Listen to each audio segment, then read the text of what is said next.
जोड़ते हैं। अनूप गुप्ता हमारे साथ जुड़े हुए हैं फिरोजाबाद से। अनूप जी, गुड मॉर्निंग, पूछिए अपना सवाल। Good morning sir, good morning.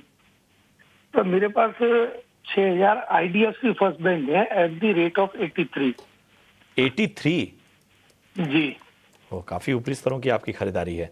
हाँ, एक्चुअली मैंने IDFC और मर्जर हुआ तो उससे पहले से मेरे पास अच्छा, IDFC के शेयर थे। ठीक है, ठीक है। कुछ अनुमान और बता सकते हैं कि अब तक कितना हाँ, आपको? एक साल रुकूंगा, कोई दिक्कत नहीं है। मतलब मेरे को नुकसान में नहीं बेचना, और सीधी बात ये है। ठीक है। और यस बैंक भी है आपके पास? हाँ, मेरे पास 12,000 यस बैंक है एट द रेट ऑफ 24। ठीक है, चलिए। तो यस बैंक और 24 रुपए के भाव पे शरण इन्होंने खरीदा हुआ है। 12,000 शेयर हैं और 83 रुपीज़ पे इन्होंने खरीदा हुआ है, खासतौर पे IDFC फर्स्ट बैंक। और जल्दबाजी नहीं है, एक साल आराम से समय दे सकते हैं। तो पहले तो IDFC फर्स्ट की बात करूँ, रिजल्ट्स काफ़ी वीक थे और आने वाले समय में कुछ ज़्यादा आप एक्सपेक्ट नहीं कर सकते। स्टॉक अपने 200 डे EMA के आसपास ही ट्रेड कर रहा है, 65 से 68 के लेवल्स पे।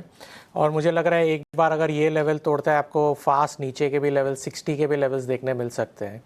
अभी अगर आपको लॉस लेना ही नहीं है तो मुझे समझ नहीं आ रहा है आपको क्या राय बताऊँ। 83 के लेवल्स आने में तो बहुत समय लग जाएगा। पिछला स्विंग हाई स्टॉक का 77 था। अगर एक यहाँ से आपको 200 डे EMA से रिवर्सल अगर आपको देखने मिल सकता है अगर आने वाले समय में, जो मुझे लग रहा है बहुत डिफिकल्ट है, तो आप एक बार 74 और 77 के लेवल्स देख सकते हैं। आपके लेवल्स में आने में तो बहुत समय लग जाएगा। सेकंड, येस बैंक की बात करें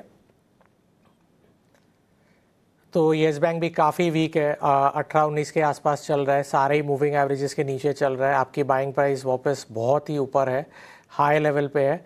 डेफिनेटली थोड़े बहुत इन्वेस्टमेंट हुई है, जापानीज फर्म ने कंपनी में इन्वेस्टमेंट की है और इन्वेस्टमेंट की भी बात कर रहे हैं, पर फंडामेंटली कुछ ज़्यादा चेंज नहीं लग रहा है।